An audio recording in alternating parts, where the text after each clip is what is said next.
เด็กนิสัยไม่ดี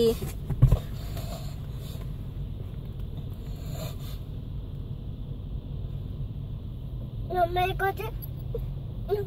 จะเอากระเป๋าของน้องเมย์ฝากคุณแม่เหมือนกันแม่ไม่เจ็บหรอกแค่นั้นน่ะทำอะไรแม่ไม่ได้หรอกถ้าคุณแม่ก็จะมีน้องเมย์ก็จะเอาคุณแม่โยนลงจากเครื่องบินเบสอุ้มคุณแม่ไม่ไหวหรอกน้องเบสตัวเล็กแค่นี้เองน้องเมย์ก็จะดูมือไปแล้วน้องเมย์ก็จะเหยียบหาคุณแม่ไม่ไหวน้องเมย์ก็จะปุ๊บน้องเมย์ก็จะปล่อยให้ตก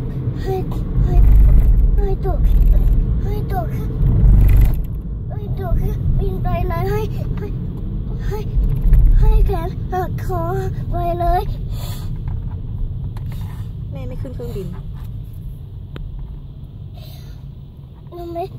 แม่ไม่พาน้องเบสขึ้นเครื่องบินอีกแล้วด้วยน้องเบสจ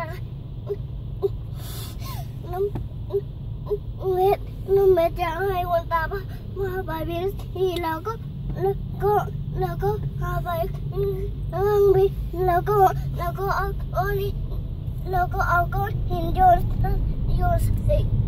ใส่คุณแม่ให้เจ็บไหมคุณแม่ไม่เจ็บหรอกคุณตาไม่ทำด้วยเพราะคุณแม่ไม่ได้ทำอะไรผิดน้องเบสจะเอาโยนใส่ให้เยอะเลยเห็นไหมตำรวจนะแม่จะเลี้ยวรถไปให้ตำรวจจับน้องเบสเลยน้องเบสจะถูกกระจกคุณน้องเบสจะทำอะไรก็ทำเลยน้องเบสเด็กไม่ดีไม่มีใครสนใจหรอกคอยดูร้องไห้ไปถึงบ้านเดี๋ยวคอยดูแม่จะฟ้องตาคุณยายว่าน้องเบสนิสัยไม่ดีจะเอาคนตีประตูคุณไม่ให้พังหมดถ้ายกค้อนไหวก็เอามาตีเลยแม่ไม่ได้ว่าอะไรซะหน่อยเด็กไม่ดีแม่ไม่สนใจหรอกมีแต่สิ่งไม่ดีน้องเบสจะให้คุณตาตีแล้วคุณตาก็ไม่ตีหรอกคุณแม่ไม่ได้ทำอะไรผิดคุณตาจะทำโทษเฉพาะคนที่นิสัยไม่ดีแบบน้องเบสที่น้องเบสเป็นอยู่ตอนนี้เด็กไม่ดีก็ต้องโดนทำโทษเป็นเรื่องปกตินิสัยไม่ดีเด็กก้าวร้าว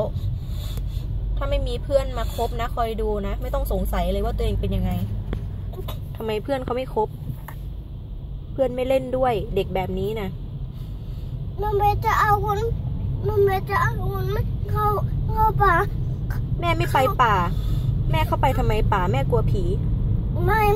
น้องเบสจะเรียกผีให้มากัดแม่เลยกล้าเรียกมาเหรอ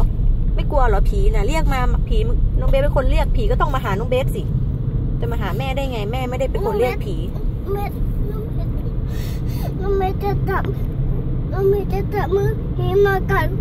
กล้าจับมือผีเหรอมากัดมือคุณแม่